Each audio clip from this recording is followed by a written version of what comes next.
Honey, the power's out. Flashlight's dead. Can't find batteries. Hey neighbors, want to borrow my Star Patrol spotlight? That flashlight lights up the whole house. Watch, the Star Patrol can light up the whole neighborhood. It can illuminate up to a half-mile away. A half mile? That's insanely bright. And the Turbo Boost increases brightness up to 100%. Whoa, now that's insanely bright. With 10 illumination modes, the Star Patrol is a flashlight, spotlight, floodlight, emergency light, and more. And with an ultra-fast USB power bank, you can even charge your phone with it. Plus, the Star Patrol is fully rechargeable and backed by a 100% satisfaction guarantee. So how do I get one of these Star Patrols? Go to GetStarPatrol.com and you'll get it with free Turbo Boost, free shipping, and a money-back guarantee. Again, that's GetStarPatrol.com. GetStarPatrol.com. Breaking down every game, every day in Major League Baseball. This is the Baseball Betting Show. Here is your host, Greg Peterson. A warmer for the low. Welcome to lovely Las Vegas for the Baseball Betting Show with myself, Greg Peterson, now part of the VSiN Family Podcast. We've got an excellent podcast for you. We're going to be joined in segment number 2 by a good friend of ours, Rob Donaldson, who does such great work with the show/podcast, Rob's Best Bets. We're going to break down the card for Wednesday with him, get his thoughts on what is a very, very murky playoff picture as well. He always delivers such great insights, and we're going to chat with him here in a few minutes in segment number 2. Here in the first segment, we're going to recap everything that we saw in baseball on Tuesday, and we'll wrap up the show in the final segment by getting you guys picks and analysis on every game on the betting board for this Baseball Wednesday as we touch them all. If you do have a question, comment, segment idea, what have you for this podcast, you have one of two ways we offer those in. First one is my Twitter/X timeline at gunit_81. Keep in mind, letter CM, naming does not matter, so as per usual, please do send these into the timeline. The other way is find an Apple Podcast review. If you rate this podcast 5 stars, it is very much appreciated. From there, you're able to fire in whatever you'd like to hear on this podcast via that 5-star review. Did not get in any Twitter/X questions today, but everything is powered by EdgeBoost. EdgeBoost is making sure that bettors are able to have access to their funds whenever and wherever that 100% of gambling transactions do get approved. And when you go to edgeboost.bet, utilize that promo code of Greg, G-R-E-G. That'll get you a dollar for dollar match on your first deposit up to $25. Now let's take a look back at everything that we saw in baseball on Tuesday. Try to find some trends and try to get to know these teams a little bit better. Games from yesterday is Greg buzzing about. Here is the rowdy recap. In the battle of the projected Rookie of the Year versus the NL Cy Young projected winner, according to the odds, the Cubs come out victorious over the Pirates by a count of 4-1. Not a great start here from Paul Skeens. 3 runs allowed in 3 2/3 innings. Allowed a home run to Michael Busch, 29th home run of the season. Bullpen from there was actually pretty solid as Evan Sisk gives up a run in an inning. Carmen Molodzinski, 3 scoreless innings, and Justin Lawrence, 1 1/3 innings scoreless.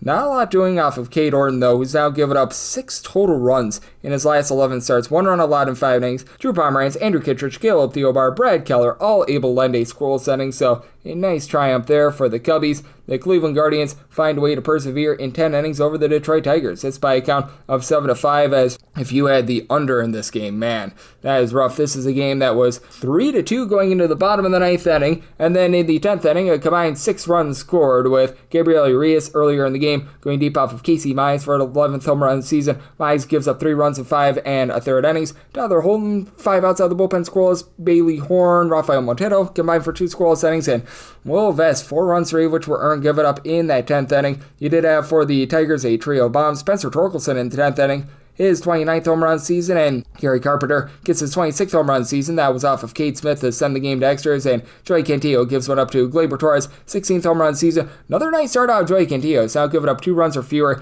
in each of his last 4 starts, 1 run allowed in 5 innings. Matt Festa did not have a fiesta, give it up a run while getting a pair of outs out of the bullpen. Eric Zabrowski, Hunter Gaddis, they both give you a pair of outs scoreless. Tim Aaron, a scoreless inning. Cade Smith gives up that home run in the 9th inning to send it to the 10th inning, and then Jacob Junis gives up 2 runs, one of which was earned, that home run to Torkelson in the 10th, but Guardians find a way to persevere. The Mets find a way to persevere as well. They take down the Slam Diego Padres by a count of 8-3, as for the Padres, Michael King, well, he was the king of giving up runs here. 8 runs allowed over the course of 3 innings, including 4 bombs. Francisco Lindor, 27th home run season. Cedric Mullins, his 17th. Brett Beatty, his 17th. Pete Alonso, his 35th, as Clay Holmes wasn't long for this game. Pair of home runs allowed in his 5 innings of work, as going deep for his Slam Diego, it was Jake Cronenworth, 11th home run season. Then you had Jackson Merrill get his 14th home run season, his third home run in like the last week, and Freddie Fermin a little bit later on off of Sean Manaea, his 5th home run in the campaign, but that'd be Manea's lone mistake. Gives up that home run over the course of 5 innings of work, and for the Padres, the long relief was solid. Kyle Hart, 2 scoreless innings. Yuki Matsui was able to give you 5 outs out of the bullpen scoreless, and Bradley Rodriguez, he came in for 4 outs out of the bullpen scoreless, but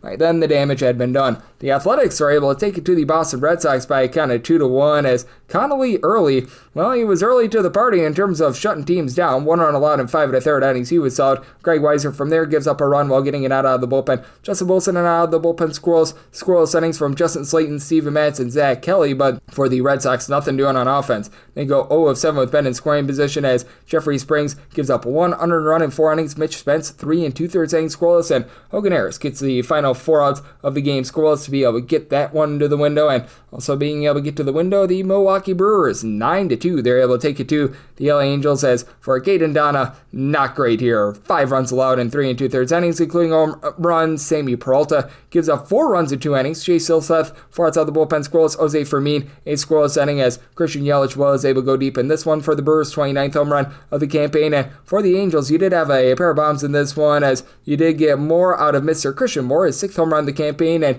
Denzer Guzman was able to get his 1st home run of the campaign as Freddie Peralta, he punched out 10, gave up 1 solo run over the course of 6 innings. Grant Anderson gives up the other solo bomb in his inning of work. Chad Patrick, Yop Hyams, both able to end a scoreless inning. Brewers now up to 92 wins thus far this season, and for the St. Louis Cardinals, they were able to take it to the Cincinnati Reds. They were on to a 3-0 win as the Reds by far your top under team in all of baseball thus far this season with darn near 60% of their games going under the total right now. 58 overs, 85 unders, and 8 pushes. And when you score 0 runs, that helps out with that. Andrew Abbott, he gives up 3 runs over the course of 4 2/3 innings, including a home run. Going deep for the St. Louis Cardinals, it was home run number 2 of the season for Thomas Sagizi, and for Michael McGravy, he was flawless for the St. Louis Cardinals. 7 scoreless innings. Jojo Romero, Riley O'Brien, both landed scoreless inning, and for the Reds, bullpen was solid. Zachary Maxwell, Brent Suter, both landed scoreless inning, and Scott Barlow was able to give you 4 outs out of the bullpen scoreless as well. You were able to get quite a bit of run production out there in Minnesota. 10-9, the Minnesota Twins fall to the New York Yankees. They made it interesting as the Yankees did get up in this game by kind of 10-1 before the Twins were able to really claw their way back. Cam Schlittler gives up 4 runs in 4 2/3 innings. Ryan Yarbrough gives up 4 runs and he only got 1 out of the bullpen. Both Schlittler and Yarbrough give up home run. David Bennar does give up a 9th inning home run to Trevor Larnach as well, and you did have in between Fernando Cruz give you an out of the bullpen scoreless. Mark Leiter Jr. 1 2/3 innings scoreless. Devin Williams a scoreless inning as Trent Grisham for the Yankees got a home run of his own, 31st of the campaign off of Sevy Matthews as Yankees went 7 of 16 with men in scoring position, and Matthews gave up 9 runs in 3 innings. So got 9 outs, gave up 9 runs. From there, the bullpen was not bad. Thomas Hatch down the hatch, he threw 2 scoreless innings. Michael Tompkin, Genesis Cabrera, a combined 2 scoreless innings, and then you had a run given up by Cody Lawyerson in his 2 innings of work. But for the Twins going deep, Larnach, who I mentioned before, 17th home run season. You had a home run number 5 of the campaign for James Outman. He was Outman, and Ryan Fitzgerald, he was able to get his 3rd home run of the campaign as well, and being able to get a lot of runs were the Astros and the Rangers. As for the Houston Astros, they do get the job done this by a count of 6-5. As for Texas, Merrill Kelly, not the start he was looking for. 6 runs allowed in 3 innings. He was backed up by a bullpen that did their job. Carl Edwards Jr., 2 scoreless innings. Chris Martin, a scoreless inning. Cole Winn and Daniel Kalum, they combined for 2 scoreless innings. And for the Rangers, pair of bombs in this one. Jonah Heim, he gets home run number 11 of the campaign. And then he had home run number 3 for Cody Freeman. And for the Houston Astros, Colton Gordon came in long relief and was solid as A.J. Blubaugh, 3 scoreless innings. Gordon gives up a solo run in his 3 innings of work. Aniel De Los Santos tried to yak away this game, 4 runs allowed while getting a pair of outs out of the bullpen. And then Jaden Murray, scoreless inning, but Brian Abreu gets a final 4 outs of the game without giving up a run. As going deep for the Rangers, Jonah Heim get his 11th home run season and Cody Freeman his 3rd, but not enough for the Rangers to be able to get the job done there. The Seattle Mariners had more than enough juice to be able to get the job done against the Royals, though. How about a 12-3 final in this one? As for Seattle, Cal Raleigh Big Dumper goes deep twice, 55th and 56th home runs of the season, and Dom Canzone entered into the night with 7 home runs. He's now got 10 home runs, 8, 9, and 10 of the campaign as Michael Wacha, well, it was a dying Pac-Man voice from Michael Waka Waka Waka Waka Waka. 7 runs allowed in 2 2/3 innings, and Daniel Lynch from there gives up a pair of bombs, 3 runs in 2 1/3 innings.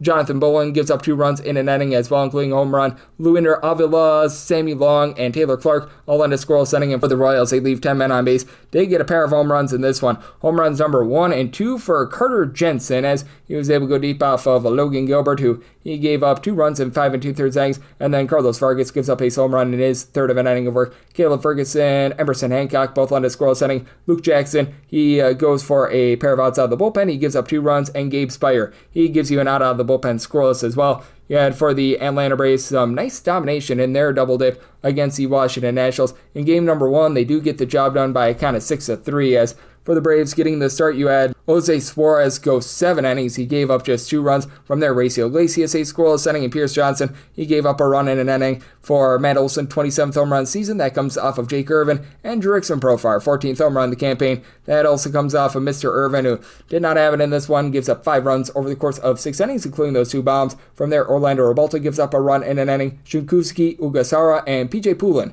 both lend a scoreless inning. And for the Nationals, they did go 2 of 5 with men in scoring position. And then in game number 2 of the Twin Bill, you had 0 scoring in the first 9 innings before the Braves rip it open and win 5-0 in 10 innings. You don't find a team that has a 9-inning shutout, then lose by 5 runs in the 10th. But Chris Sale, well, he was selling a great start. 8 scoreless innings, 9 punch-outs. Tyler Kinley, he was able to lend a scoreless 9th and 10th inning. For the Atlanta Braves, Matt Olson was able to open this up with a RBI triple in the 10th inning. And for the Nationals, Mackenzie Gore, Brock Salt, 5 1/3 innings scoreless. Jackson Rutledge, 1 2/3 innings scoreless. Connor Pilkington, Jose Ferrer, both lend a scoreless inning. And then Mason Thompson in the 10th inning gave up 5 runs, 4 of which were earned. And PJ Poulin had to get the final 2 outs of the 9th inning. You saw the Miami Marlins get the job done by a count of 6-5 over the Colorado Rockies. If you, like me, had the run line of the Miami Marlins, well, they were up 6-0 going into the 8th inning, and then Mickey Moniak was able to go deep for a home run for Moniak, his 22nd home run of the campaign, as Yuri Perez really good in this one. 5 scoreless innings. From there, Tyler Phillips, 2 scoreless innings, and Michael Peterson, Ronnie Enriquez in their combined 8th and 9th innings. They gave up 5 runs, 4 of which were earned, and for the Colorado Rockies, Kyle Freeland, just little blaze, 6 runs allowed in 5 2/3 innings. From there, Jaden Hill, and out of the bullpen scoreless, Anthony Molina, 2 scoreless innings, and Victor Vodnik, he was able to end a scoreless inning as well. For the Arizona Diamondbacks, they got down in this game 4-0 in the first inning, but they rallied to come back against the San Francisco Giants, this by a count of 6-5. As for the Giants, you had Wilmer Flores get his 16th home run of the campaign. That came off of Eduardo Rodriguez, who he's been having a rough season. For Rodriguez, gives up 5 runs in 5 innings, but bullpen at his back. Braden Garcia, along with John Curtis with 2 S's, combined for 2 scoreless innings. Ryan Thompson, Andrew Selfrank, they were both able to lend a scoreless inning, and you did have Anthony Del Castro go deep for his 3rd home run of the campaign. That comes off of Tristan Beck, who gives up 3 runs over the course of his 3 innings of work. From there, you did have Joey Lucchesi led a scoreless inning, Jose Buto, 5 outs out of the bullpen scoreless, but Trevor McDonald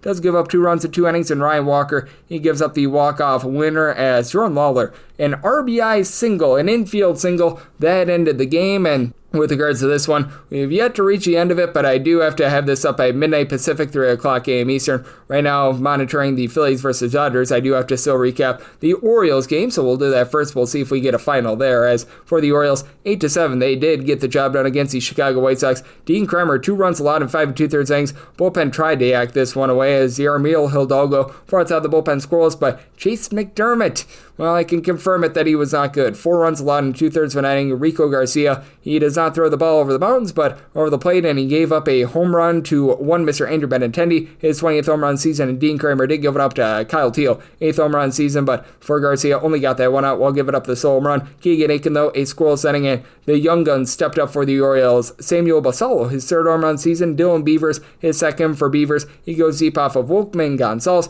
who gives up 2 runs in his inning of work, and Shane Smith gave up the other bomb. 6 runs allowed in 4 1/3 innings. You had Fraser Allard give you a 1 2/3 inning scoreless. Tyler Alexander, Brandon Iser, they were both able to turn a scoreless inning. And as things sit right now, with regards to that Dodgers game, right now you've got the Dodgers in the 8th inning against the Philadelphia Phillies, trailing by a count of 6-5, but they are indeed threatening, so we shall see what happens here. As for the LA Dodgers, Shohei Ohtani was great. 5 scoreless innings, and Justin Robelski from there has lit things up, as the Phillies were able to put up a 6 spot in the 6th inning, as Robelski gives up 5 runs while getting 1 out of the bullpen, and then Edgardo Enriquez, he had a few inherited runners, and he gave up a home run of himself in 2/3 of an inning. Max Kepler, 17th home run season. Brandon Marsh, his 11th. And Mr. Christopher Sanchez, he did not have it in this one. He does fill 7 innings, but gives up 4 runs, all of which were earned, including a pair of home runs. As Kike Hernandez, 9th home run season. And Alex Call, well, he called his 5th home run of the campaign, and Shohei Ohtani, he threw 5 scoreless innings and had his 50th home run of the campaign. That one came off of Daniel Robertson, who he got 1 out of the bullpen. He gave up that home run, and he's responsible for the bases being loaded right now at Sander Banks, trying to hold down the fort for the Philadelphia Phillies. So always a lot of good, clean family fun there. And what else is a lot of good, clean family fun is taking a look at what we're getting in baseball right now. As this has overall been a underwhelming season. The under for the campaign hitting at a rate of about 50.9%, 1,103 unders to 1,064 overs, with money line favorites hitting at about 56.5%, 1,265 and 973. If you look at the last 30 days, so man, favorites, they're hitting at less than 55%, 218 and 179 on the money line. Meanwhile, we have seen 52.8% of games go over the total, 204 overs to 182 unders. And if you look at the last 7 days in Major League Baseball, things have been up, down, all around, with the favorites now being able to restore some order, 55 and 36 on the money line, with that Dodgers game pending, and the over hitting at about 54%, 50 overs to 52 under. So that's what we're seeing in baseball right now, and that's what we all got on Tuesday. Now, how about if we take a look at Wednesday's games and so much more with Rob Donaldson, who does great work with the show/podcast Rob's Best Bets. On the flip side here on the Baseball Betting Show, with myself, Greg Peterson, now a part of the Decent Family Podcast.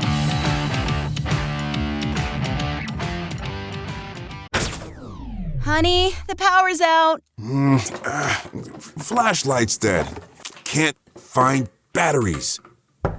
Hey neighbors, want to borrow my Star Patrol spotlight? That flashlight lights up the whole house. Watch, the Star Patrol can light up the whole neighborhood. It can illuminate up to a half-mile away. A half mile? That's insanely bright. And the Turbo Boost increases brightness up to 100%.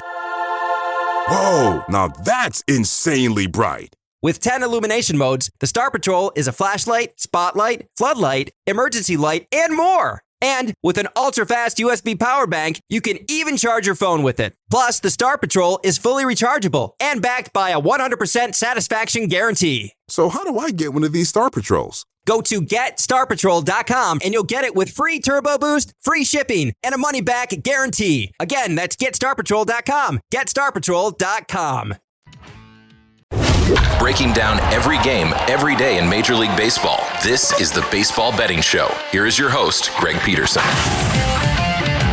And we're back here in lovely Las Vegas for the Baseball Betting Show with myself, Greg Peterson, now part of the VSiN Family Podcast. Always great to be joined by this man, as we've got Rob Donaldson aboard. He does such a great job with the show/podcast Rob's Best Bets, taking a look at this great game that we all know and love of baseball. I know he, much like myself, also getting set for what is going to be a tremendous college basketball season as well. You're able to catch all of his work over at youtube.com/Rob Donaldson, along with the old Twitter/X at RobDFB. And Rob, it's always a pleasure, my friend. Thank you so much. Yeah, thank you for having me on, Greg. And it feels kind of crazy that we're winding down on the baseball season, but hey, we're here. We've got some really fantastic playoff races, some really open playoff. I think it's kind of the really good way to characterize what we have in front of us here. And I don't even think it's even been set as we're kind of sitting here today. So this is going to be a ton of fun to kind of walk it through.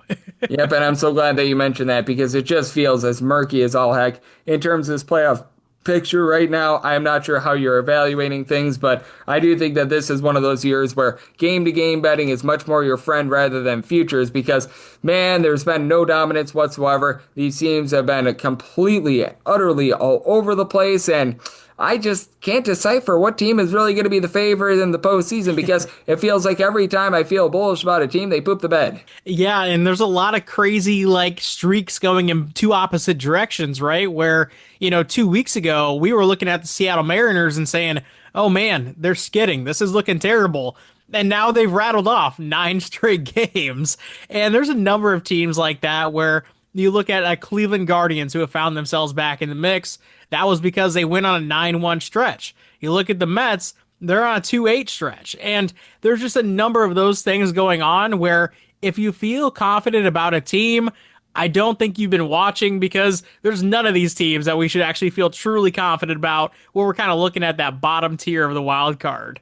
Yep, absolutely. And I'm not sure how you're taking a look at things right now, but the teams I'm feeling most bullish on have been the teams that have been on the outside looking in at the playoff race. Recognize that the Giants took a few losses against the LA Dodgers, but it feels like they've been playing some relatively good baseball recently. The Diamondbacks have been able to sneak upon some teams, and they've been able to pick up a few wins. The Athletics have actually played some very good baseball down the stretch as well, and I'm not sure how you're evaluating things like this, but I feel like a lot of the non-playoff teams have actually been some of the hottest teams right now. Yeah, and the A's are one of the teams that I really, really liked in terms of, at the deadline. Yes, they made a big move by getting rid of J.P. Sears and Mason Miller, but they really retained most of their offense. And I feel like when you are the A's, for the first time in a very long time, they have some really promising pieces that do align with the future of a successful organization. And as crazy as it might sound, I did kind of feel like the A's, the trade deadline,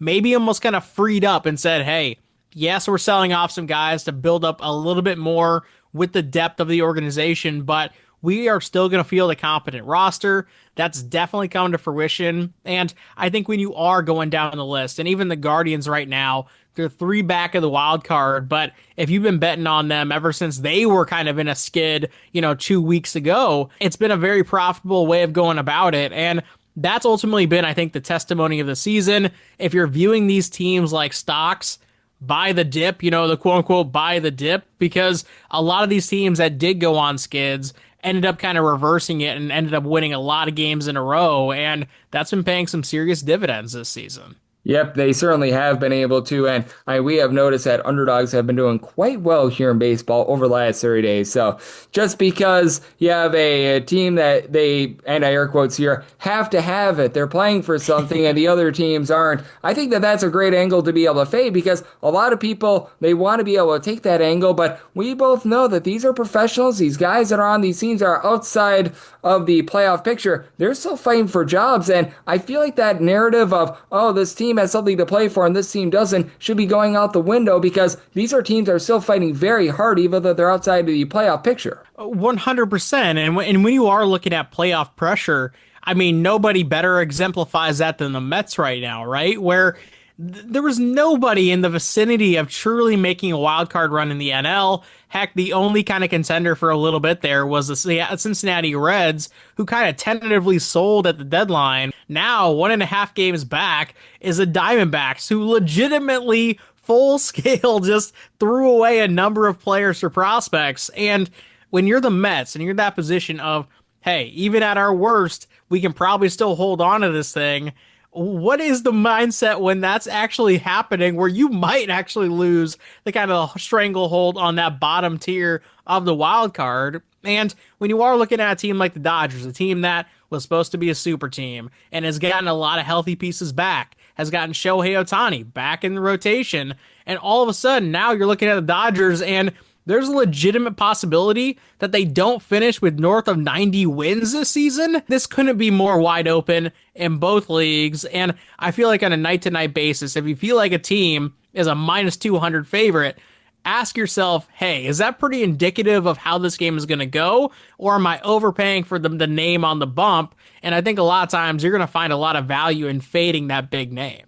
Yep, and it has been really interesting to take a look at some of these teams that have been having a not-so-great run here recently. As joining me on the show, we do have Rob Donaldson, who does great work with the show/podcast Rob's Best Bets. And for the Padres and the Mets, it's been really interesting because the Padres, low-key, have been really bad on offense this year. Like, if you look at the overall numbers, they have been a bottom 10 team in terms of run creation, not hitting a lot of homers. And for the Mets, you just mentioned it, they've been an almighty skid, though. They put up 5 runs in the first inning on the Padres yesterday, so maybe that'll get them going, but it's a relatively pick'em game between Nick Pivetta and David Peterson. How do you take a look at this one? Because no doubt the Mets are in bad shape and they have been losing a lot of games recently, but I haven't been too impressed by the Padres here recently either, including a loss over the weekend to the Colorado Rockies. And when you are kind of sorting through the Major League Baseball sort of tiers of runs scored, in the entire season, a lot of people are going to say, well, over 162 games, there's going to be a lot of context that needs to be provided, right? Obviously, obviously the trade deadline happens, teams go through waves. We obviously saw the Rangers be absolutely abysmal in the front half of the season, and then they've turned it up to a really nice degree here late. Obviously, the Mariners acquire a lot of bats. Their offense ends up adding a lot of value there as well. And the San Diego Padres are just kind of one of those teams where context doesn't really change the story. They've been slow offensively from start to finish, and this kind of seemingly is always a thing with this kind of nucleus of Fernando Tatis, Machado, Xander Bogaerts. Those guys have just never been clicking all at the same time, and so we're always left wondering, hey, do these trade deadline acquisitions that they always end up sort of getting, the Juan Soto one comes to mind, but they've certainly had a number of other ones as well, will it ever come to fruition, or is this just a team kind of plagued by their own expectations? And unfortunately, I'm kind of thinking that's the latter at this point, where the Padres are a good team. They could win some games if it's in that low-scoring department, but I just don't know if you can kind of trust them down the stretch here. Yeah, it's been really interesting to take a look at this bunch, and man, for the San Diego Padres, it's been up and down, and David Peterson, great name, has not been so great in his last few starts. We'll see if this is a bounce back here, and I think that this is going to be very curious as well. The Royals are not quite out of it with regards to the playoff picture, and the Mariners, they're fighting for that AL West title. It's Bobby Miller versus Cole Ragans. Right now with the Royals, they're a very slim favorite, with Ragans making his first start in about 3 months. How do you look at this one? Because I feel like the 5.18 ERA with Ragans was deceiving. Now, I love fading guys coming off the injured list, but Bobby Miller just has not been good since coming off the injured list himself. Bryce is one of those guys that when you are looking at the upside of his career, maybe it's still there, but I think it's hit a really big plateau where, one, he's had like 3 different injury stints in the last 2 years that have really taken away from his time on the bump. In between all of those different IL stints, he hasn't been pitching well. And so, yeah, the stuff is there, but I feel like all these sort of different pockets of missing significant time has really plagued his development.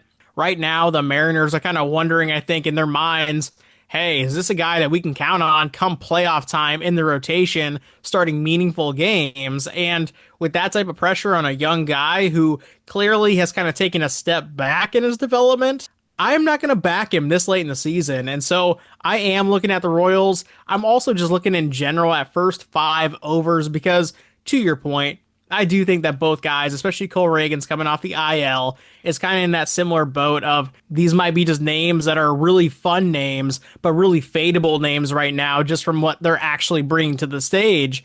And for that reason, yeah, I am looking at first 5 team total overs. I'm also looking at the money line with the Royals potentially through the full game here as well. Yep, with the Kansas City Royals, I feel like that ERA for Cole Ragans is going to be going downward sooner rather than later, and this is, I think, is going to be a fascinating one as well because you mentioned the Texas Rangers and how their offense is just not the same right now as it was towards the beginning part of the season. It's Jacob deGrom going up against Christian Javier, and for the Astros right now, they're about plus 105, plus 112, and the Rangers are about a minus 125. How do you look at this one with Jacob deGrom on the bump and a Rangers team that it doesn't matter who gets injured? It could be Corey Seager, it could be Nathan Eovaldi be lost. They just have went through all of them, and they just continue to win games.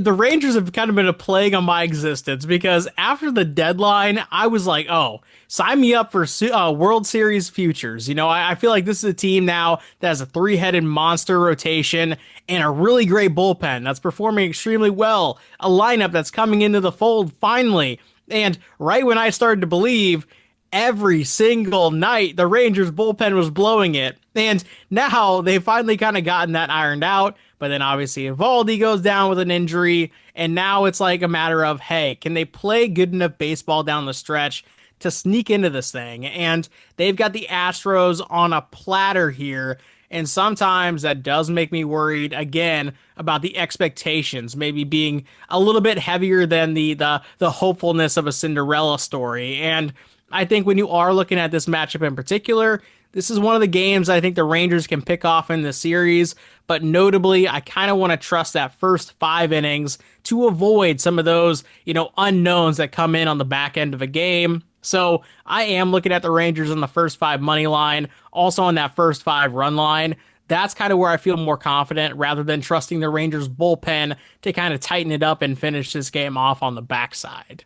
Yeah, and I think that is a good call as well. And for the Houston Astros, unfortunately, their bullpen has been a little bit banged up as well. So that has been not so amazing for them. And what is also amazing is what we've seen out of the Brewers, who still have the best record in all of baseball. And this is an interesting spot against an Angels team who have a guy in Jose Soriano who's pitched really well on the road. He's been pretty awful when he's been at home. Brewers are about a $2 favorite with a total of 8. Anything that you're looking at in terms of this game with Brandon Woodruff going for the Crew? Yeah, Brandon Woodruff is one of those guys where he isn't back into form the way that we saw Brandon Woodruff once upon a time, but I don't think that he needs to be necessarily when he's getting balls hit on the ground. Yes, he's giving up a little bit of that hard contact that I try to avoid, but he is still pitching true to his form and true to himself, which ultimately is all you can ask for some of these guys who have been going through some injuries as of late in their careers. And when you are looking at Jose Soriano on the other side, he's one of those ultimate sort of like Carlos Martinez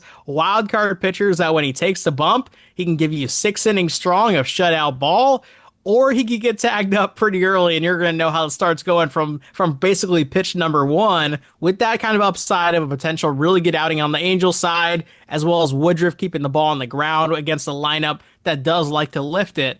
I actually look at that under through the full game and through the first 5 innings, and I think that's really, really in play, especially with how the Brewers bullpen on the back end has been closing out a lot of these games as well.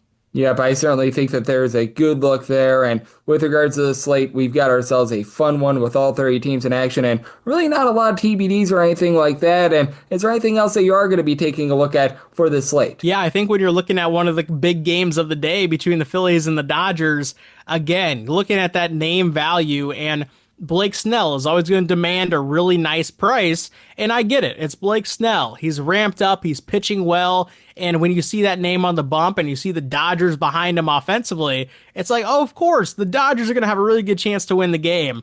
But as of late, they've been splitting their starts with Glasnow and Snell and Ohtani, and I do feel like when you're taking on the Phillies and you're at home, the pressure is on the home side, especially with the Phillies having already locked up that division.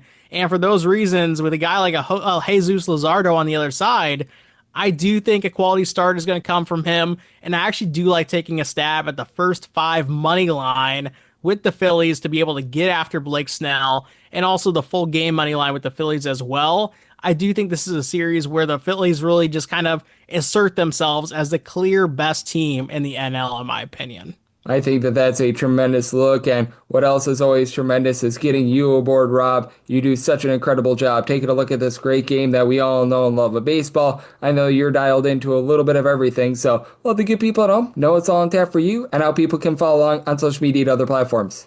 Well, hey, Greg, I appreciate you having me on, man. It's been a really, really fun season with plenty more to go. And for those who want to follow my Major League Baseball bets, you can do so on my Twitter/X feed at RobDFB, and also on my YouTube channel, which is just my name, Rob Donaldson. But as always, Greg, I appreciate you having me on, man.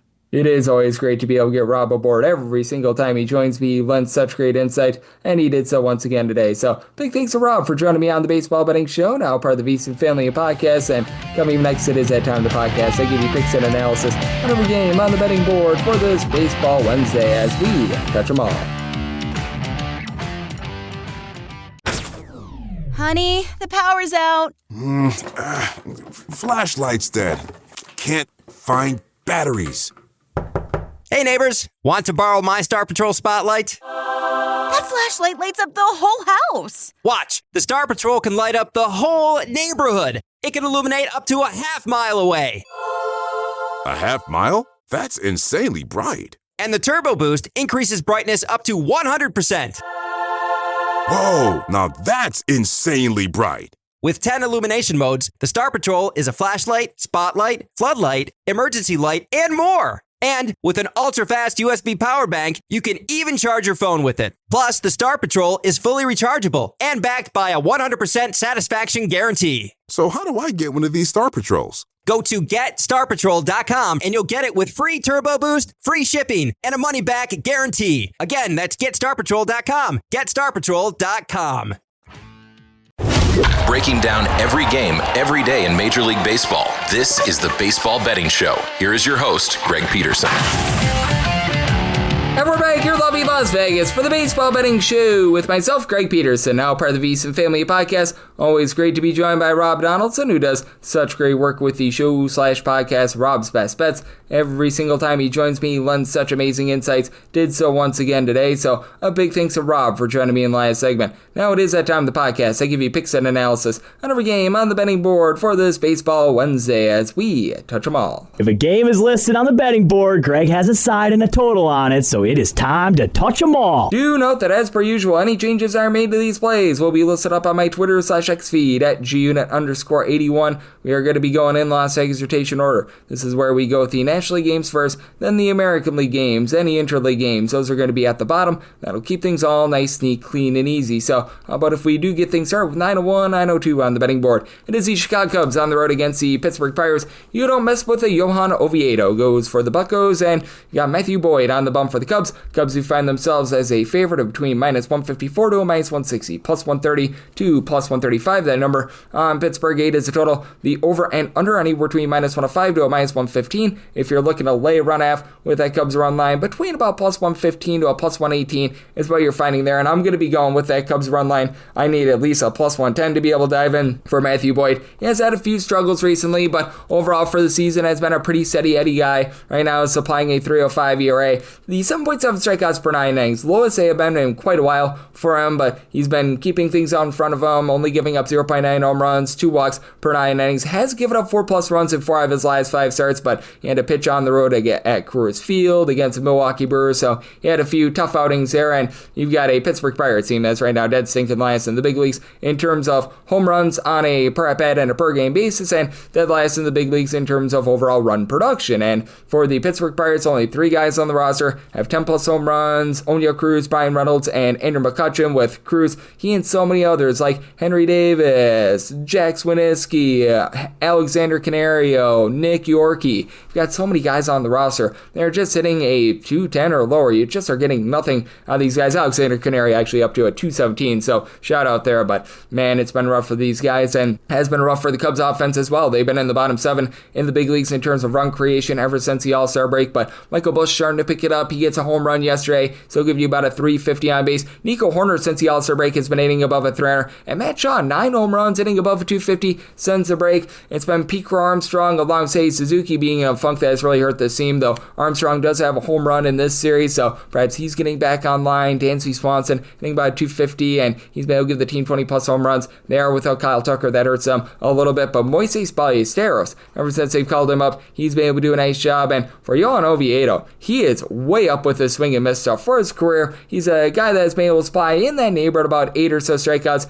per 9 innings, but he has come off the injury list, and he has looked really good for this team, and I've been thoroughly impressed. He's been able to get a little bit over 10 strikeouts per 9 innings, albeit he can be sometimes just a little bit wild with things, but you know what, with him, he's been able to do a nice job ever since that first disastrous start of the season of keeping things out in front of him. 2.81 ERA, 2 home runs allowed in 25 2/3 innings, but for the bullpen, they don't necessarily support him, the world's greatest. You've got 2 guys in Isaac Madison, Dennis Santana, who've been able to give you a sub 225 ERA, but then you got like Dorian Moretto, who's been able to give you about a 350 ERA. It's been up, down, all around with Evan Sisk ever since they picked him up. He, Ryan Baruchi are a pair of guys that have been supplying the team with a high ERA. Baruchi was so bad that they had to DFA him, and it's been mix and match in this bullpen with Colin Holderman not holding it down. And for the Chicago Cubs, you do have so quite a few guys. They're giving you a sub 3 ERA. They're currently without Daniel Palencia at the injured list, but likes of Brad Keller, Caleb Theobar, along with Drew Pomeranz, have been able to give you sub 3 ERA. So do think that in the end, Cubs get the job done in a lower scoring game. Semi-total 7.8, like the under, and the Cubs at a plus 110 or better on that run line. 903, 904 on the betting board. You've got the Cincinnati Reds, and yes, we're on to Cincinnati. They're onto the road. They're facing off against the St. Louis Cardinals. Andre 3000 Palante is on the bump for the Cardinals, and Brady Singer hopes to have the Cardinals singing the blues. As for the Reds, they are a slim favorite between minus 115 to a minus 118. Between even money to plus 105 is that number on the Cardinals. Also seeing some minus 105. 8.5 is the total. Over is minus 110 to minus 115. Under is minus 105 to a minus 110. And with the Reds, I did set them at a minus 140 on the money line. I'm going to be willing to lay it. This is just a miserable run that Andre Palante is on right now. He has, in 9 out of his last 12 starts, given up at least 4 runs. He's rocking a 5.34 ERA. his 1.2 home runs per 9 innings are very uncharacteristic of him because typically he doesn't get a lot of strikeouts. Typically he gives up quite a few walks, but at the very least he keeps the ball in the yard. Has not been doing so thus far this season, all while getting 6 strikeouts and 3.3 walks per 9 innings. So this has been rough to say the least. And for Brady Singer, he comes in good form. 2 earned runs or fewer allowed in 7 out of his last 9 starts. Overall for the season, a 3.94 ERA with 3.3 walks per 9 innings, but he's giving up less than 1 home run per 9 innings. That's a career best for him. He has really been able to get things rolling ever since a rough start to the season, backed up by a bullpen that, I mean, it's not great, it's not terrible. You've got a lot of guys that are hovering in that neighborhood. We're going to call it like a 3.30 to a 3.75 with regards to their ERA. Lewis May is currently down at the minor league level, but you have Graham Ashcraft, who's been a okay long guy for this team. He's been posting up an ERA above a 4, so he's been seeing a little bit of regression recently, but like so of Connor Phillips, Tony Santillan, even a guy that gives up a few too many home runs at Emilio Pagan, have been able to go out there, get the job done. And for the Reds, you don't necessarily have one guy in this lineup that is wowing you right now, because typically that is Elly De La Cruz, but he's been stuck on 19 home runs for seemingly like a month. But you just have a lot of guys in general that are in that neighborhood about a 260 to a 270. Austin Hayes, De La Cruz, Cabrine Hayes in a Reds uniform and a Reds uniform only. Gavin Lux, TJ Friedel, and with Friedel and Lux both give you at least a 350 on base. Spencer Sears up to 17 home runs, but not necessarily give you a lot of production in terms of moving the line and getting on base. And for the Cardinals, this team has been last in the National League in terms of run creation ever since the All-Star break. You do have Wilson Contreras, who's been solid, give you a 344 on base with 20 home runs, and now they are getting Nolan Arenado back, but he hasn't been great this year. Less than a 300 on base, 10 home runs and a 365 at bats. That's not necessarily cutting it, and so many of the young guys just have not stepped up for this team. Like so, Pedro Baez, Jordan Walker, Victor Scott, Nolan Gorman, Nathan Church, all hitting a 230 or lower, not getting a lot of power out of anyone outside of really Gorman, who's been able to give you 14 home runs this season, though that Cardinals bullpen has been in the top 8 in the big leagues, and Cup 8 with Ryan Elsley at just the right time. And then you've got the likes of Jojo Romero, Riley O'Brien, Matt Savanson, the newly picked up Oriel Kalakaile in a uniform of the Cardinals and the Cardinals only. All these guys have been able to give you a sub 335 or better with regards to that ERA, so I do think that they do an okay job after Andre Palante just gives up too many runs to help the team claw out that hole. I did set my total at 8.6, so do like that 8.5 over, and for the Reds, willing to lay up to a minus 140 on the money line. 9-5, 9-6 on the card. It is the San Francisco Giants on the road against the Arizona Diamondbacks. Brandon Pfaadt is going to look to battle for Arizona, and Justin Verlander goes for the Giants. Giants are between minus 110 to minus 112 favorites, and between minus 104 to a minus 110 is that number in Arizona. 9 is the total. Under is minus 115 to minus 120. Over is between even and minus 105. With Verlander and the Giants, I set them at a minus 111, so I am willing to go up to a minus 110 on that money line for Justin Verlander. He's been able to do an incredible job in terms of keeping things out in front of him and just not making mistakes. 3 walks to 0.9 home runs per 9 innings. He's got the 394 ERA, but 374 fielding dependent. Strikeouts are not where they have been in the past for him, but he's still getting 8.3 strikeouts per 9 innings. He hasn't been too bad with that regard, and has given up a combined 4 runs over the course of his last 3 starts.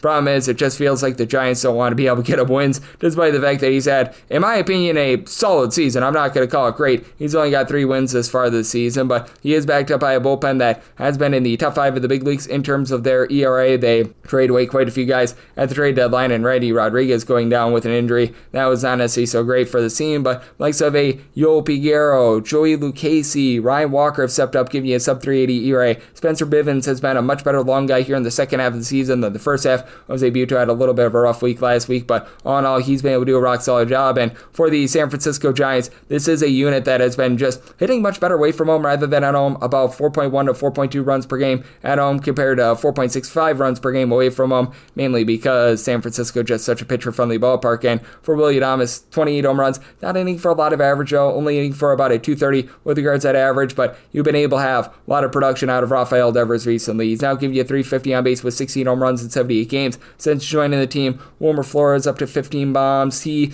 along with Casey Schmidt, both hitting about a 240, so you could use a little bit more there, but Jung-Woo Lee, Eloy Ramos hitting a 260 has been solid. And for the Arizona Diamondbacks, though they traded away a lot of pieces at the deadline, so a guy in Corbin Carroll was able to give you 30 home runs, part of a team that is in the top 10 with regards to run creation, albeit now you're relying upon someone like Blaze Alexander, who's not necessarily giving you a ton with regards to average, but up to 330 on base, 7 home runs and less than 200 bats. Ketel Marte and Geraldo Perdomo continue to give you north of 375 on base and 25 bombs for Marte. He's slowed down a little bit more here in the second half of the season, but it's been rock solid there. And then being able to get back few guys off the injured list, like a Gabriel Moreno sitting at 290, is big. The downfall for the Diamondbacks is his bullpen, though. They continue to be in the bottom 6 of the big leagues in terms of bullpen ERA, even with Andrew Saalfrank being really good since coming off the injured list, posting up a sub-2 ERA. John Curtis with 2 S's has actually been okay as well, but then you've got so many guys that have been very suspect, like Juan Murillo, Ryan Thompson, Taylor Rossi, Jake Woodford. These are guys that are posting up above a 4.10 ERA, and for Brandon Pfaadt, he has been a whole lot better when he has been at home rather than away from home, but I mean, he's right now got a winning record at 13-8 despite getting a 5.31 ERA.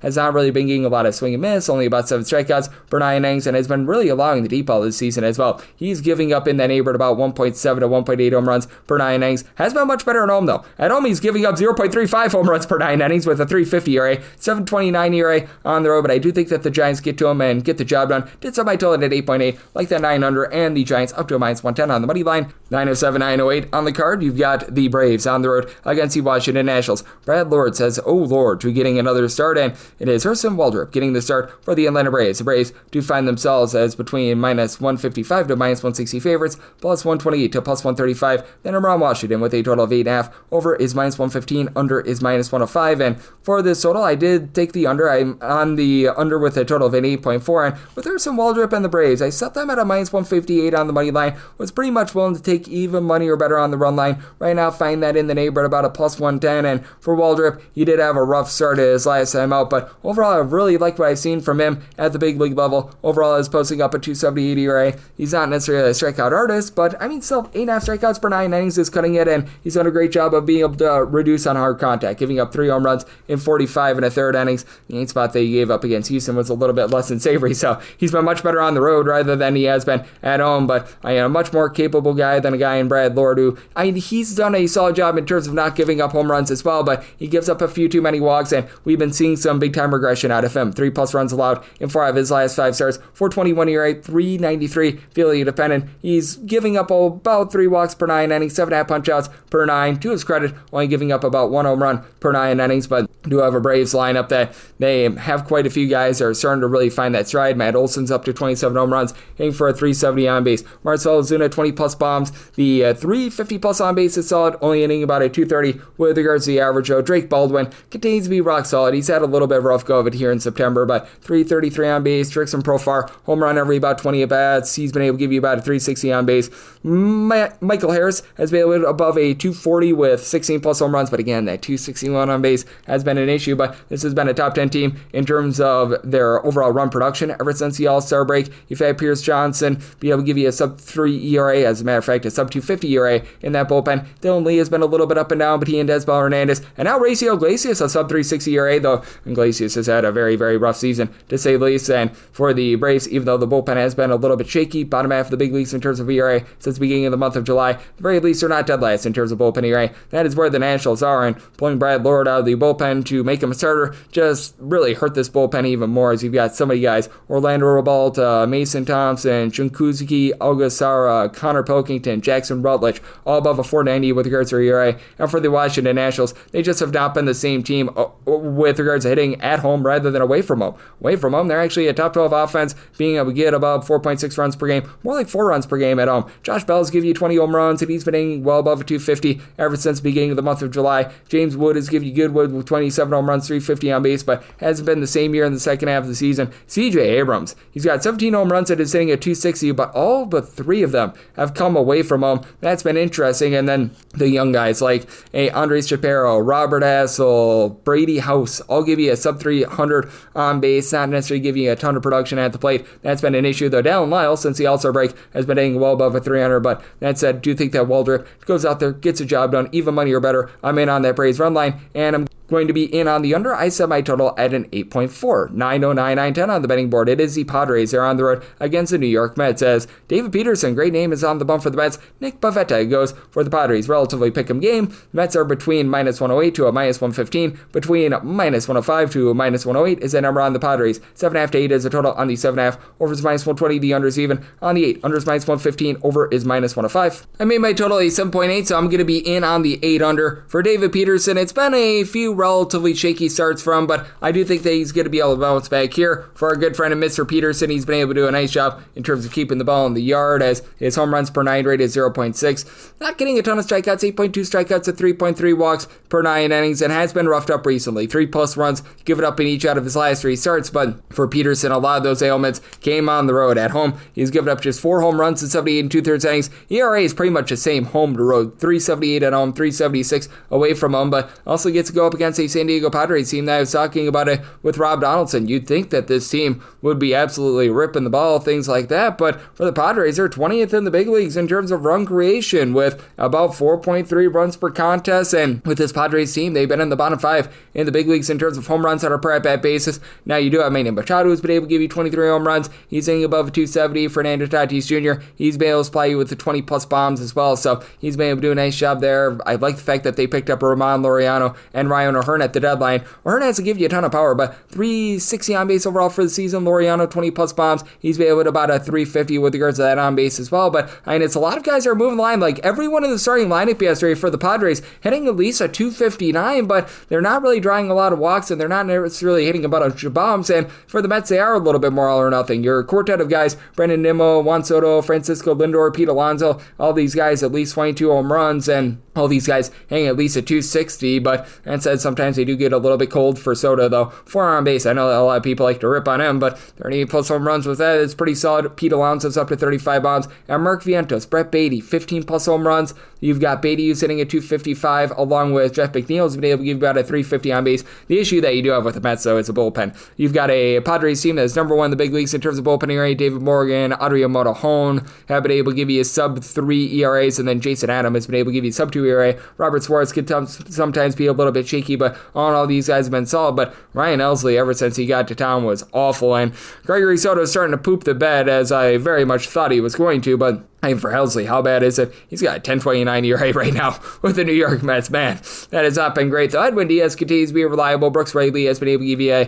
2.75 ERA as well. For Nick Pivetta, he's been a pretty steady Eddie pitcher this far this season. He's been able to give you a little bit over 9 strikeouts per 9 innings. He's been able to keep those walks relatively down as well, 2.4 walks per 9 innings. But he is a pitcher that has been quite a bit better when he has been in San Diego rather than when he has been on the road. Now, it's not like he's been a complete abject disaster on the road. He's posting up a 3.41 ERA. His home runs per 9 rate right around about 1.2, but more like 0.8 home runs at a 2.22 ERA at home. So did somebody total 7.8. I'm going to be in on this total under. And for the Mets, I'm willing to lay up to a minus 116 on that money line. 9-11, 9-12 on the card. It is the Miami Marlins on the road against the Colorado Rockies. McCade Brown is on the bump for the Rockies. Ryan Weathers looks to weathers the storm, as for Miami, they're between a minus 155 to a minus 165 favorite, plus 135 to plus 138. That number on Colorado, 10.5 is the total. Over is minus 120. The under is even. And if you're looking to lay a run half with the Miami Marlins, finding that right around about a minus 105, very willing to do so. I set mine at a minus 128. I just do not trust in McCade Brown whatsoever. This guy has made now 4 MLB starts. He's got a 9.88 ERA. Completely skipped the AAA level. I'm not quite sure why, but I am for McCade Brown. He has been rudely greeted to the MLB level, giving up 15 runs in 13 2/3 innings, so it's not like he's delivering a lot of length either. And he's backed up by a Rockies bullpen that, well, it has been rocky to say the least. Jimmy Ergic, Victor Vodnik has been able to give you a sub-3.5 ERA, but past that, the likes of an Anthony Molina, Anel Shavili, Nick Anderson, all posting up ERAs above a 5 has been a big giant issue. This team has overall a 5.30 bullpen ERA, that is second worst out there in all of baseball. And for the Miami Marlins, it's been an up and down bullpen. Lake Bacar's now giving you above a 3.75 ERA. Calvin Fauché has been all over the place this season, but likes of A. Kig Gibson, Tyler Phillips have been able to give you a sub 3.25 ERA. You've been able to get some good, reliable pieces there. And for the Miami Marlins, surprisingly, they've been really good at hitting on the road. They're actually a top 5 team with over 4.8 runs per game. Now, they are still dealing with the injury to Kyle Sowers. That's your main home run hitter. Augustin Ramirez, so 20 home runs, albeit only about a 290 on base, but you do have guys who are able to move the line. Jacob Marcy has been hitting above a 300. They do have Xavier Edwards dealing with a little bit of an injury, but Otto Lopez is hitting like a 250, along with Eric Wagaman, Connor Norby. Joey Weimer has been able to give you some good at-bats. He's got 3 home runs and 48 at-bats, so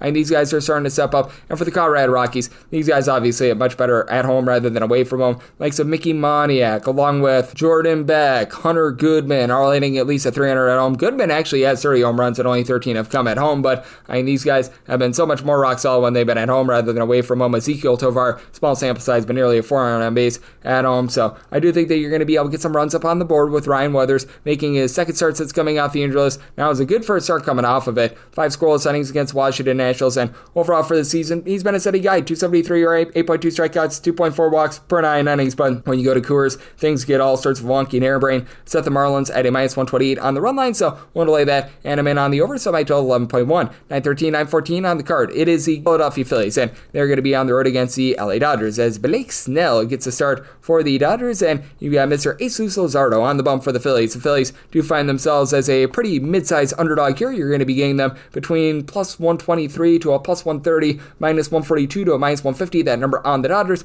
8 is the total. Under is minus 105 to a minus 115. Over is between minus 110 to a minus 115. And with the Dodgers, I did set them on the money line at a minus 149. I'm going to go money line rather than run line as Jesus Luzardo. If you look at his advanced numbers, he's probably doing for a little bit of positivity. It has been very much an up and down season for him, but he's still giving up only about 0.8 home runs per 9 innings, 10.5 strikeouts to 3 walks per 9, 4.03 ERA, but a 290 fielding dependent, and has given up 2 earned runs or fewer in 3 of his last 5 starts. He has given up a pair of 4 spots in his last 2 starts, so as well. And for Jesus Luzardo, it feels like he might be like tipping pitches or something like that. He was a fringe Cy Young candidate in the first 2 months of the season and has really taken a drop off. Meanwhile, for Blake Snell, he has given up 3+ runs in 2 out of his last 3 starts, but still has been very rock solid in terms of getting swings and misses. 10 strikeouts per 9 innings. Now, he always gives up his walks, 4.3 walks per 9 innings is a little bit off-putting, but 279 ERA, 3 earned runs or fewer allowed in 8 out of his 9 starts thus far this season, and he's backed up by a bullpen that has been a little bit shaky. They do get Kirby Yates along Tanner Scott and Michael Kopech off the injured list, but Kopech is pretty much alone of those guys. Give you a sub 350 ERA, but Alex Vesia, Jack Dreher have been able to give you a sub 3 ERA. And for this LA Dodgers team, just having Max Muncy out there in the lineup is big. They've been averaging darn near a run and a half per game more when he's been in rather than when he's been out. And this continues to be the number 1 run scoring team in all baseball when they are at home, right around about 5.6 runs per game. Now, Will Smith being on the injured list with his 400 on base, that does hurt this team quite a bit. That said, Mookie Betts has all of a sudden been able to pick it up after he was having a surprisingly bad season. For Mookie Betts' standards, you've got Teoscar Hernandez, who's been able to supply the 24 home runs, and now you've got 25 home runs for Andy Paz. So Hernandez only about a 285 on base. He does need to work on that a little bit. Shohei Ohtani has obviously been amazing. North of 370 on base, 49 home runs. Not much more you can ask for there, and Freddie Freeman continues to be consistent. But for the Philadelphia Phillies, this has also been a lineup that has really struggled when they've been away from home. About 5.5 runs per game at home. That is number 2 in all baseball. And then on the road, about 4.25 runs per game. That's actually a bottom 10 mark in all baseball. And they're dealing with the injury to Trey Turner down for what? It was so rock solid for this team. Dallas Schwarber has just had to carry this team. Already has a home run in the series, 53 bombs, 128 RBI. He's hitting for about a 370 on base. And then Harrison Bader has been a nice pickup. He's been able to give you about a 350 on base, 16 home runs. Max Kepler also has 16 home runs, but in just a 220. They're looking at someone like a Will Wilson who's been able to give you some pop, but is only hitting about a 200. The catcher spot with having a few injuries there. JT Realmuto has been in and out of the lineup, was out yesterday. That's been a little bit of an issue. Armando Sosa also it's the injured list along with Alec Boehm. And for the Phillies, they've actually gotten relatively online with their bullpen, not because of Jose Alvarado, because he came off of the suspended list. He wasn't great, and now he's just hit the injured list. But Orion Kirkering, Matt Strom, David Robertson, Yohan Duran, these are guys, they're giving you a sub 325 ERA, so that's been a good mark. But I do think that the Dodgers are going to be able to get to Luzardo and get to that bullpen. So I told it an 8.6. I like the over, and I do like the Dodgers on the money line. 915, 916 on the card. It is the Orioles, and they're facing off against the Baltimore Orioles. Martin Perez is on the bump for the White Sox, and it is Mr. Wells, Tyler Wells, who goes for Baltimore. Baltimore is a minus 118 to a minus 125 favorite, plus 104 to a plus 110 is that number on Chicago. 8 is the total. The over is between minus 110 to a minus 115. Under is between minus 105 to a minus 110. And with the Orioles, I did set them on the money line at a minus 117. If we could get this to tick down like a penny or two, which I do think that when it's all said and done, we get more of those openers out here in Las Vegas. We should be able to get some. We'll be looking there. And if you're looking to lay run half with Baltimore, you'll find that right around about a plus 140. If we could get to like a plus 142 or so, I'd be in on that as well. So in some form or capacity, I am going to be in on the Orioles. It's just whether or not it's going to be money line / run line. As for Mr. Wells, he has been pitching relatively well since he's come off the injured list for this bunch. Only 2 starts, but those 2 starts, he has went 11 2/3 innings. He has given up 2 home runs, only 3 runs in total. I've liked what I've seen there. Strikeout stuff has not been amazing, only about 7.5 strikeouts per 9 innings, but but it's kept the walks down. Only 1 walk in 11 and 2/3 innings, so you do like to see that. Does go up against the Chicago White Sox team that ever since the All-Star break, they have been a top 10 unit in terms of their run creation, as you've had London Sosa supply 20 home runs. He's hitting above a 260. The catcher spot has been great. Edgar Quiero and Kyle Teal are both hitting above a 270 for this unit, and then you've had just a few guys come from out of nowhere. Mike Tauchman has been able to give about a 350 on base, so he's been able to be relatively reliable for this team. Chase Madrith has been hitting about a 270 as well. It's a team that really just doesn't strike out a ton. They don't necessarily have a whole bunch of boppers that are going to send you yard or anything like that, but that said, they've been able to do a nice job moving the line, being able to get on base. And then for the Baltimore Orioles, this team is in the bottom 3 in terms of run creation when they're away from them, and they are dealing with just a whole bunch of injuries in general, as they're right now without Adley Rutschman. They had to throw Jordan Westberg on the injured list as well, and the bottom of the lineup is just not producing for this team, as Dylan Carlson, whenever he's been out there on the field, has been miserable all season long. Samuel Basallo has actually come up with some very big hits, but overall is hitting below the Mendoza line of a 200. You've had Kobe Mayo. He had a few home runs recently, but it's been rough for him. Dylan Beavers has been able to give you a 400 on base, so Colin Cowser has not been able to work out, but Jeremiah Jackson, he's hitting about a 285. Has been a little bit colder over the last few days, but your main constants have been Gunnar Henderson, Jackson Holiday, 16 plus home runs out of both of these guys. Henderson about a 350 on base. Holiday has been able to put about a 255 as well. Both of these teams have rough bullpens, by the way. For the Chicago White Sox, Mike Vasil has been a good long guy, but they used him on Monday, might not be available in this game. Steven Wilson is sub 325 ERA, but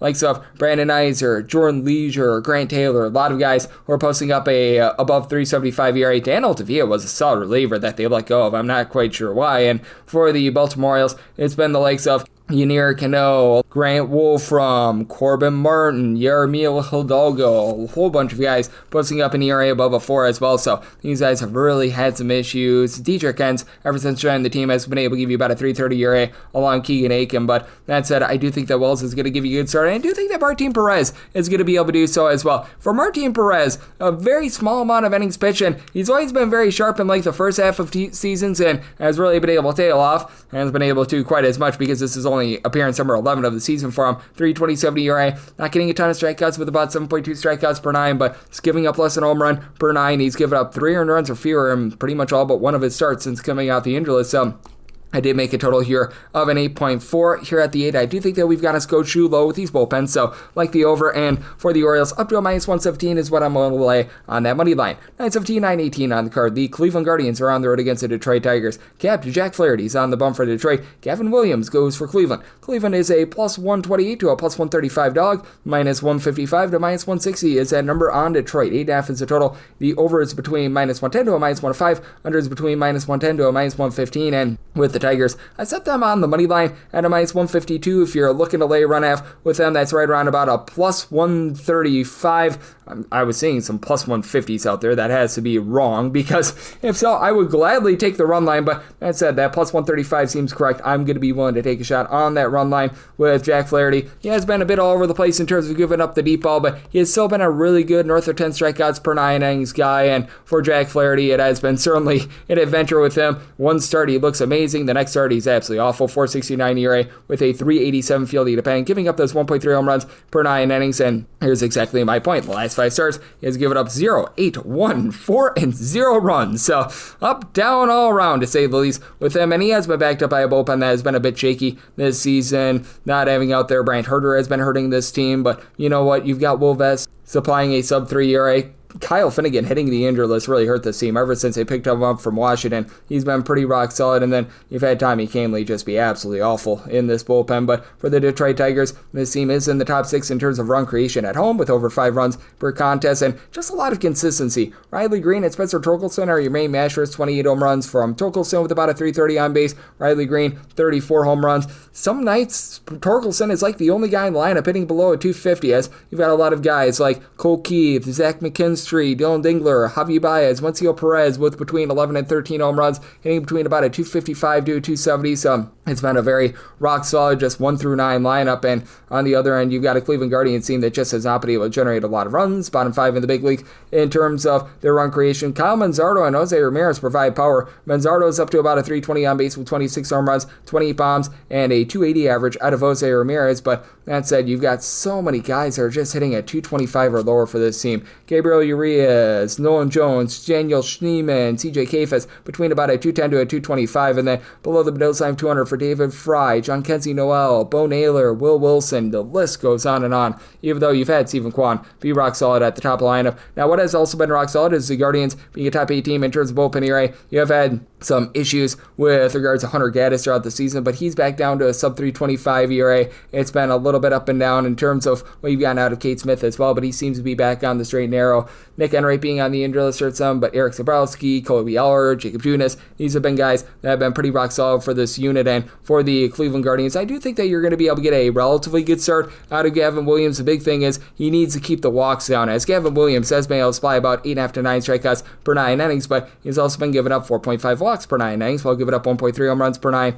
3.16 ERA compared to a 4.60 fielding dependent. Do think that the Tigers go out there, get to them, and your experience is that regression. With the Tigers, I'm willing to take a plus 130 or better with that run line, and just don't think that the Guardians do their part with this total, so I might tell it at 8.1, so in on the under. 919, 920 on the card. It is the Athletics on the road against the Boston Red Sox. Lucas Giolito is on the bump for the Sox, and you've got Mr. Mason Barnett on the bump for the Athletics. Athletics do find themselves as a sizable underdog here, between plus 150 to a plus 163.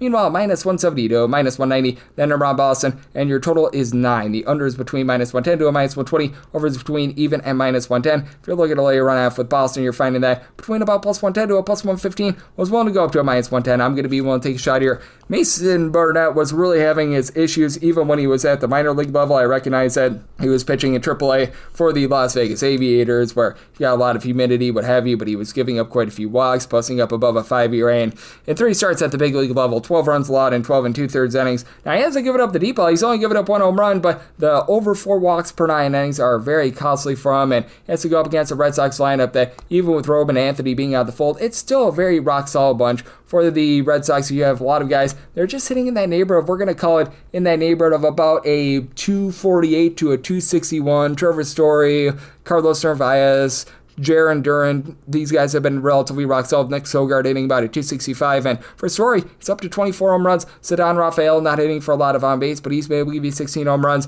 and then Rami Gonzalez is hitting above a 300. Rob Refsnyder, Alex Bregman have done a nice job of moving the line, and for the Red Sox, they just completely outclass the Athletics in terms of their bullpen. Aroldis Chapman has been the best closer in all of baseball, 126 ERA. Most of his runs have come in non-save situations, and then the likes of Chris Murphy, Garrett Whitlock, Greg Weiser, Justin Wilson, Steven Matz, all being able to give you sub 3 ERA, has been rock solid as well. And then for the Athletics, you've got Michael Kelly along with Sean Newcomb, who have been able to give you sub 325 ERA, but then you look past that, and you've got a lot of guys that have just not given this team good innings. Tyler Ferguson, TJ McFarland when he's been out there, Grant Holman, you just go down the list. It's Waldo Beto, who's been a starter and a reliever, giving you above a 450 ERA. Elvis Alvarado's right around a 375 ERA, but the Athletics have been a top 8 team in terms of run creation ever since the All-Star break, with a quartet of guys who are giving you at least 24 home runs. Tyler Soderstrom, Nick Kurtz, Shea Langoliers, and Brent Rooker, with Kurtz nearly a 4 on base with his 32 home runs. Jacob Wilson continues to get on base, hitting for about a 320. He's actually supplied 13 home runs himself. You've had Shea Langoliers hit for a much better average this year at about a 265, and then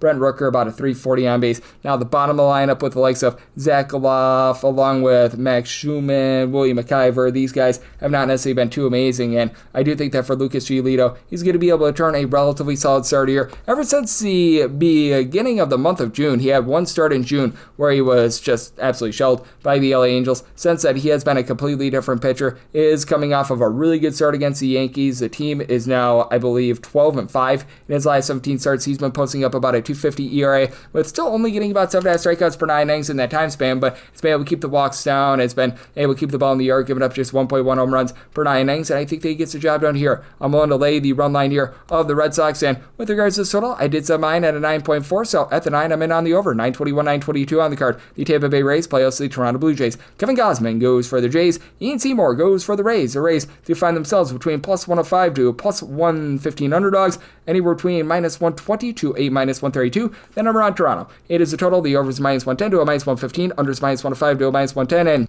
for Seymour and the Rays. Plus 107 or better was my buy point on them. For Ian Seymour, he's actually been a pretty impressive starter since coming up to the big league level. He's given up 300 runs or fewer in pretty much all of his starts. And for Mr. Seymour, he's really good at being able to get swings and misses. 11 strikeouts per 9 innings, giving up just 1 home run and 3 walks per 9 innings, 3.16 ERA in his time span as a starter and a reliever. And his splits between being a starter and coming out of the bullpen have been relatively equal. He's given up just 5 earned runs in his last 4 starts, albeit gave up quite a few unearned runs, but just in terms of the earned runs, he's been solid. And for Kevin Gausman, home and road splits are relatively equal, 3.44 ERA, 1.1 home runs, 2.3 walks per 9 innings, but he's backed up by a bullpen that ranks 20th in the big leagues in terms of ERA at a 4.42 since the beginning of the month of July, and that has been a big issue for the Blue Jays, as ever since the All-Star break, this team has just not been great with that regard. You've got the likes of Braden Fisher, Brandon Little, Uriel Rodriguez, Louis Varland, who have all been posting up above a 4 ERA since the All-Star break, and for the Blue Jays, they're just trying to slug their way to victory right now. Number 1 in the American League in terms of run creation ever since the All-Star break. George Springer has been incredible, 20 plus home runs, give you 395 on base. Vlad Jr. down in regards to power at 23 home runs, but still give you 395 on base. Dalton Varsho giving you a home run every 11 at bats. Stone Cold Zabel, Underkirk, and Tyler Heiderman at the catcher spot, hitting above a 290. You just have guys upon guys. Bo Bichette has been hitting above a 300, though he's been in and out of the lineup over the last few days. And on the other end for the Rays, this has been a top 12 team in terms of run creation. Junior Caminero actually has a top shot as a 50 home run guy. He's hit 44 this year, hitting for about a 260. Brandon Lau, 29 bombs. He's been able to about a 260. Yandy Diaz continues to just get on base with a 360 on base. And then Chandler Simpson and Jake Mangum have both been stolen base machines. Between the two of them, over 60 stolen bases, both hitting about a 290. And for the Rays, it's just been an issue of the shortstop and the catcher spots. Both of these guys have just not given you anything whatsoever. It's been a just rotating cavalcade of guys that have tried to be able to fill in there, and none of them have been able to do the job. And for the Tampa Bay Rays, this bullpen has left a little bit of something to be desired, with Griffin Jackson, Brian Baker not necessarily being amazing, but Garrett Clevenger, Eric Orze, Pete Fairbanks, these guys have been able to give you a sub 325 ERA. And you do take a look at this bullpen since the beginning of the month of July, and it's still been one of the better bullpens that you're finding in the big leagues. Number 6 at a 365 ERA, and I do think that they are going to be able to get the job done here in a game where I think that you get some scoring. Semi-total at an 8.7. I like the over and the Rays at a plus 1.7 or better on the money line. 923, 924 on the card. It is the Royals playing us to the Seattle Mariners. Bryce Miller is on the bump for Seattle, and one Mr. Cole Ragans makes his first start off the injured list, with the Royals between minus 107 to a minus 116 is that money line price. Between even money to minus 110 is your number on Seattle, with an 8.5 total. Over is minus 115 and the under is minus 105. And for Cole Ragans, recognize that if you take a look at the overall season long ERA, it's not been great to say the least. He's hovering right around about a 5.16, 5.18 ERA, but the fielding independent indicates that he has been one of the most unlucky pitchers in all baseball this season. Across his 10 starts, he gave up 5 home runs in 40 2/3 innings for 0.9 home runs per 9 innings, 14.1 strikeouts to 3 walks per 9 innings, 247 fielding independent. His fielding independent is about 2.7 points lower than his actual ERA. He made 3 minor league rehab starts. Now, he did give up 2 home runs in those minor league rehab starts, but he was also getting 17 strikeouts per 9 innings, so he looked relatively rock solid there. And for Bryce Miller, he's just had a bad season. Since coming off the injury list, he's only had 2 starts where he's given up fewer than 2 runs. He's given up 4+ in 3 of these starts, and for the campaign, he's posting up a 5.59 ERA, giving up 1.7 home runs, 3.4 walks per 9 innings. Good news for him is that he does get to go up against a Royals team that has been struggling on offense throughout the entirety of the season, though it has been better ever since the All-Star break. You've got Vinny Pasquantino up to 30 home runs, 100+ RBI. Bobby Witt Jr. obviously has been carrying the mayo for the team all season long. He's been able to give the team over 22 home runs. He's sitting for just below a 355 with yards of his on base, but Salvador Perez, even though he's giving you 25+ home runs, not hitting for a lot of average, but Miguel Garcia has been able to do a really nice job. He's been able to give this team an on-base percentage right around about a 350. He's been rock solid in terms of giving the team a little bit of the deep ball as well, and I do think that for the Royals, they're going to have a nice little leg up in terms of the bullpen as well, with Lucas Hurstad, Carlos Estevez being as rock solid as they are, give you a sub 275 ERA. You've had good production out of Luinder Avila, who he was utilized in long relief. They had to use him up yesterday, but still, you've got a lot of guys that have been able to hold down the fort for this team. Did have to go quite a bit into that bullpen yesterday, with Michael Wacha only going 2 2/3 innings And then on the flip side for the Seattle Mariners, you do have Matt Brash, Andres Munoz, along Gabe Spire. These guys being able to give you a sub 3.25 ERA. And for the Mariners, it is a little bit of an all or nothing team. Big Dumper is online for perhaps 60 home runs this season, 56 bombs, 360 on base. Obviously, and Eugenio Suarez has been able to give you over 42 home runs, but he's been hitting below a 200 ever since the Mariners picked him up. Down Canzona has actually hit a 300 for this team, so he's been solid. Randy Arozarena, along with the likes of a J.P. Crawford, Josh Naylor, have been able to give you about a 340 to a 355 on base in Arozarena, 30 plus home runs out of him. But I do think that for the Kansas City Royals, they do get to Bryce Miller, and I do think that this is going to be a higher scoring game. I do think that Reagans doesn't necessarily go as deep as he typically does in this start, just coming off the injury list. So set a total of an 8.8 here at the 8.5. I like the over, and do like the Royals on the money line. Set them at a minus 134.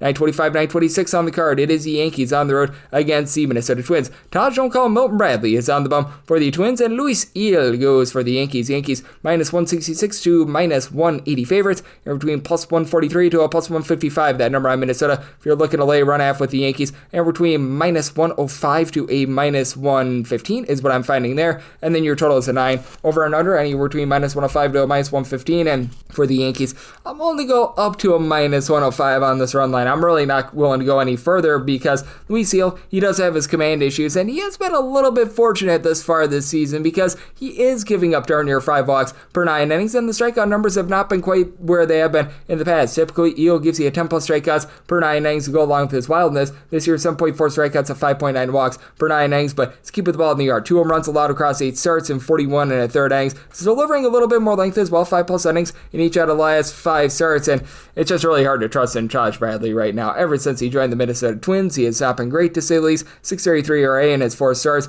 He has given up in his 4 starts 3 home runs across 21 and a third innings. The strikeout stuff is way down from his first 2 seasons at the big league level. 7.7 overall between his time with the Rays and the Twins per 9 innings, and he's given up 4 plus runs in 3 out of his last 5 starts and 3 plus in 4 of the last 5. And he goes up against a Yankee squad that leads the league in run production, leads the league in home runs on a per at bat and a per game basis. Giancarlo Stanton is giving you a home run darn near every about 10 or so at bats. Aaron Judge continues to give you over a 440 on base. He's been able to go deep over 45 times. You've had Ben Rice really be able to pick it up as well. He's now hitting at 250, and his team has been able to have a few guys that have been able to find a way to move the line, get on base. Cody Bellinger, 25 plus home runs while hitting at 275. Anthony Volpe and Austin Wells have not been these guys. Both of these guys below a 275 with yards around base, but both have been able to give you 19 plus home runs this season. But Trent Grisham, 350 on base, 31 home runs. And for the Twins, you've got home run production out of this team. Trevor Larnach, 17 home runs, about a 330 on base, and then Byron Buxton, over 30 home runs. He's been able to supply about a 335 on base, but the rest of the guys, even though they give you a power, they don't really give you a lot of average. Like Matt Wallner, 20 plus home runs, but it's hitting at 203. Just have not been able to get any average out of Cody Clemens as well. Had that 3 home run game. He's up to 19 home runs in total, but 287 on base, 214 average. Mickey Gasper is giving you nothing. James Outman is giving you nothing as well. And for the Twins, just an absolutely gutted bullpen as you've got the likes of Justin Dopa, Cole Sands, Cody Funderburk, Michael Tompkin, Thomas Hatch, who have all given you an ERA well above a 4. And for the Yankees, they are second worst of the big leagues in terms of bullpen ERA since July 1st, as Devin Williams, Mark Leiter Jr. are having their issues above a 5 ERA. Since coming off the injury list, Luke Weaver has not been great. David Benner has been really your lone constant for the team, and he had to be utilized in a save situation yesterday. So it does make it an interesting circumstance. I think that you get a higher scoring game as a result. So my total 9.1, like the over, and with the Yankees, want to lay up to a minus 105 on that run line. 927, 928 on the card. The Rangers are on the road against the Astros. Christian Javier is on the bump for the Astros as Jacob deGrom goes for the Rangers. Rangers are between a minus 120 to minus 127 favorites, and between plus 110 / a plus 104 to a plus 115 is that number on the Astros. 7.5 to 8 is the total. On the 8, under is minus 115, over is minus 105. On the 7.5, over is minus 120. The under is even, and set the Rangers at a minus 144. I'm going to be willing to lay the money line for Christian Javier. Just has not been sharp since coming off the injury list. The 4.5 walks per 9 innings have been a little bit off-putting for Javier. He's been able to get some solid swing and miss, 9 strikeouts per 9 innings, but he's also given up quite a bit of runs recently. 4 plus runs in 3 out of his last 4 starts. And for Jacob deGrom, obviously, he's been been a little bit up and down for him recently. He's given up 3 runs in each out of his last 2 starts, and the deep ball's actually gotten him a little bit this year. Given up 1.3 home runs per 9 innings, so he has a 2.82 ERA, does own a 3.58 fielding dependent, but 9.5 strikeouts to 1.9 walks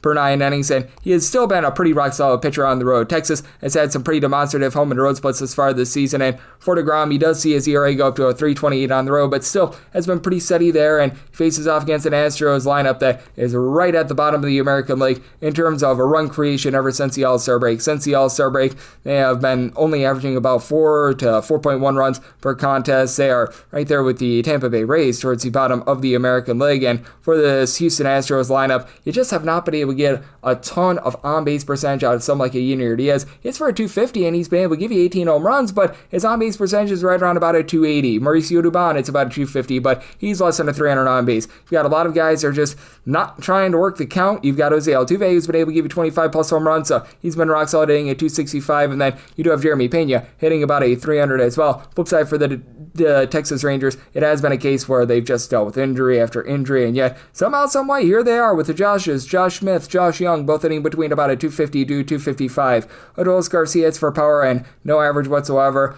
Alejandro Ozuna needs to give you a bit more, but Kyle Higashioka since the beginning of the month of July has been very rock solid for the team, hitting well above a 275. Wyatt Langford, over 20 home runs. He's been able to give you about a 345 on base, and the guy that has come out of nowhere, Michael Hellman, he's been able to give you an average right around about a 275. He has supplied the team with a pair of home runs over the last 8 games as well, so do like that. And for the Texas Rangers, this has been a top 8 team with regards to their bullpen ERAs. You've got Phil Matone, who overall for the season has a sub-3 ERA, but since joining the Rangers has been a little bit rough, but you've got the likes of Sean Armstrong, Robert Garcia, Cole Winn, who have been able to give you a sub-325 ERA. Danny Kalum overall for the season has been solid as well, but he once again with the Texas Rangers has seen that ERA balloon way northward. And on the other end for the Houston Astros, you're dealing with Josh Hader along with Bennett Sosa being on the injury list, but Steven Okert along with the Bryants, Brian King, Brian Abreu have been able to give you a sub-325 ERA, but had to use quite a few arms yesterday with AJ Blubaugh getting the start. So circumstance where with the Rangers set them at a minus 144. I like their money line. Somebody told 7.7, so I'm going to be willing to take a shot on that 7.5 over, and we wrap things up with 9:29, 9:30 on the card. The Angels are on the road against the Milwaukee Brewers. Brendan Woodruff goes for the Crew. Jose Soriano is on the bump for the Halos. Halos are a pretty sizable underdog, anywhere between plus 164 to a plus 176.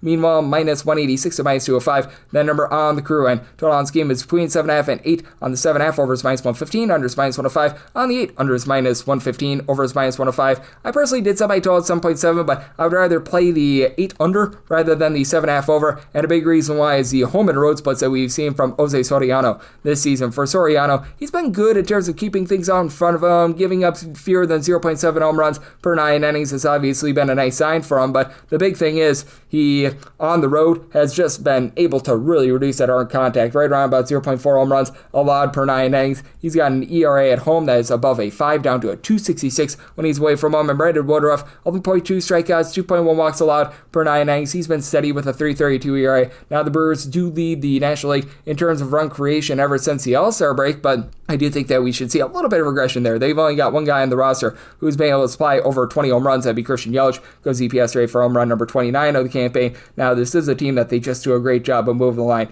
Caleb Durbin, Andrew Marisario, they're both right around about a 330 to a 340 on base. And then Christian Yelich, William Contreras, Bryce Terang, Sal Frelick, all above a 345 on base in a Brewers uniform and a Brewers uniform only. Andrew Vaughn has been as well. And then for the LA Angels, this team is in the bottom 5 of the big leagues in terms of on-base percentage. As a matter of fact, bottom 3, but top 5 team with regards to home runs on a per at-bat and a per game basis. Now they're looking at some cast-offs like Carter Kieboom and company at the bottom of the lineup. You've been having Chris Taylor not give you a whole heck of a lot of anything, but Logan O'Hoppe, 19 home runs. You're all happy about that. Not so happy about the 258 on base as Wald Peraza had a bat leadoff yesterday. That's not great. Even Mike Trout, 20 plus home runs at a 360 on base, but hitting just a 229. Taylor Ward, those up above 30 home runs. Again, 221 average, but a 311 on base. Joe Adele, 35 home runs, but again, he's giving you about a 240 average, 300 on base, and this has been an Angels bullpen that has been all over the place, to say the least. Chase Seth has actually been solid in a relief role, but they had to use him yesterday. You've got Brock and Roberk along with Kenley Jansen, give you a sub-3.5 ERA, but then you've got the likes of Sammy Peralta, Ryan Zephyrian,